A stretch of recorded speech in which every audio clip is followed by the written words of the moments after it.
سورہ فجر مکی صورت ہے، ہجرت سے پہلے اس کا نزول ہوا۔ قرآن پاک کی ترتیب کے اعتبار سے اس کا نمبر 89 ہے۔ قرآن پاک نازل ہونے کے اعتبار سے اس کا نمبر 10 ہے۔ سورہ فجر میں 30 آیتیں ہیں اور 1 رکوع ہے۔ اس میں 139 کلمات ہیں، 597 حروف ہیں۔ بسم اللہ الرحمن الرحیم، اللہ کے نام سے شروع جو نہایت مہربان رحم والا۔ والفجر، اس صبح کی قسم، فجر صبح، صبح کی قسم۔ اس سے کیا مراد ہے؟ بعض مفسرین نے فرمایا کہ اس سے محرم کی پہلی تاریخ کی صبح مراد ہے، یکم محرم کی صبح مراد ہے، جس سے اسلامی سال شروع ہوتا ہے۔ بعض نے فرمایا کہ اس سے یکم ذی الحجہ کی صبح مراد ہے، ذی الحجہ کا وہ مہینہ جس میں حج کیا جاتا ہے، تو یکم ذی الحجہ کی صبح مراد ہے، ذی الحجہ کی پہلی تاریخ کی صبح۔ بعض مفسرین نے فرمایا کہ اس میں 10 ذی الحجہ کی صبح، عید الاضحیٰ کی صبح مراد ہے۔ تو 3 قول ہو گئے، ایک قول یہ ہے کہ محرم کی پہلی تاریخ کی صبح مراد ہے، ایک یہ کہ ذی الحجہ کی پہلی تاریخ کی صبح مراد ہے، اور ایک یہ کہ 10 ذی الحجہ عید الاضحیٰ کی صبح مراد ہے، بقرہ عید کی صبح۔ اور یہ تینوں صبح بڑی عظمت والی ہیں۔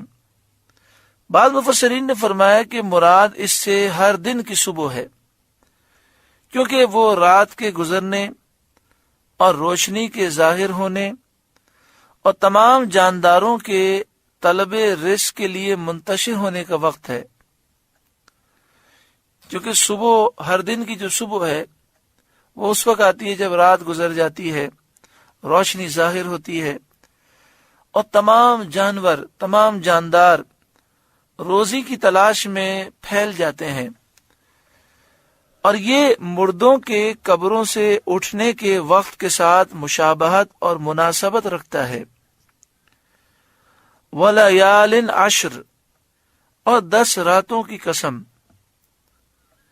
حضرت عبداللہ بن عباس رضی اللہ تعالی عنہما سے مروی ہے کہ مراد ان سے ذی الحجہ کی پہلی 10 راتیں ہیں، کیونکہ یہ زمانہ اعمال حج میں مشغول ہونے کا زمانہ ہے، اور حدیث شریف میں اس عشرے کی بہت فضیلتیں وارد ہوئی ہیں۔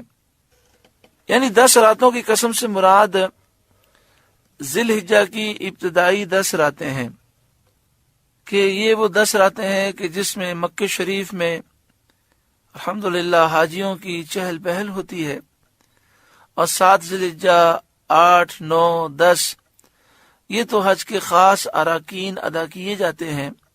خاص طور پر 8 ذی الحجہ کو حاجی منا میں ہوتے ہیں، 9 ذی الحجہ کو میدان عرفات میں ہوتے ہیں، 9 اور 10 کی درمیانی رات مزدلفہ میں ہوتے ہیں، 10 کی صبح فجر مزدلفہ میں پڑھتے ہیں، اور پھر مزدلفہ سے منا آتے ہیں، کنکریاں مارتے ہیں، قربانی کرتے ہیں، حلق کراتے ہیں، طواف زیارت کرتے ہیں۔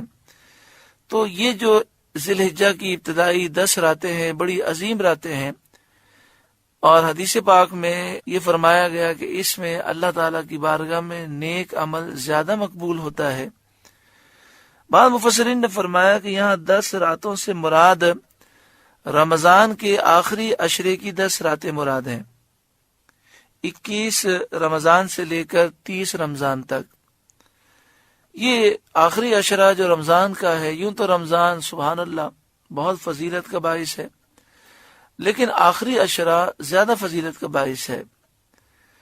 بعض مفسرین یہ کہتے ہیں کہ آخری عشرے کی ہر رات کو شب قدر سمجھ کر گزاریں، ہو سکتا ہے کوئی شب قدر ہو، اور بعض احادیث طیبہ میں یہ ہے کہ آخری عشرے کی طاق راتوں میں شب قدر کو تلاش کرو، یعنی 21ویں شب، 23ویں، 25ویں، 27ویں اور 29ویں شب، ان میں سے کوئی ایک شب قدر ہے، اور اکثر کا یہی اتفاق ہے کہ ان 5 راتوں میں سے کوئی ایک شب قدر ہے۔ بعض بزرگوں نے یہ لکھا کہ جو رمضان المبارک کی آخری عشرے کی طاق راتوں کو عبادت میں گزارے تو اس نے شب قدر ضرور پالی۔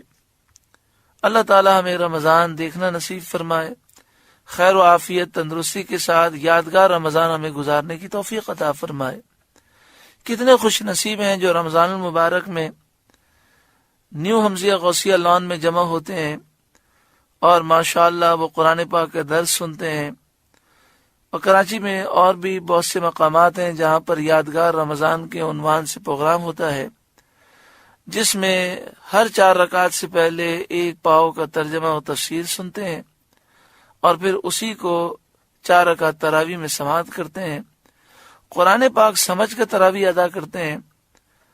اور جب قرآن پاک سمجھ کے تراویح ادا کرتے ہیں تو جو لطف آتا ہے، جو دل کی دنیا بدلتی ہے کہ پھر دل یہ کہتا ہے کہ یہ رمضان میرا یادگار رمضان ہے۔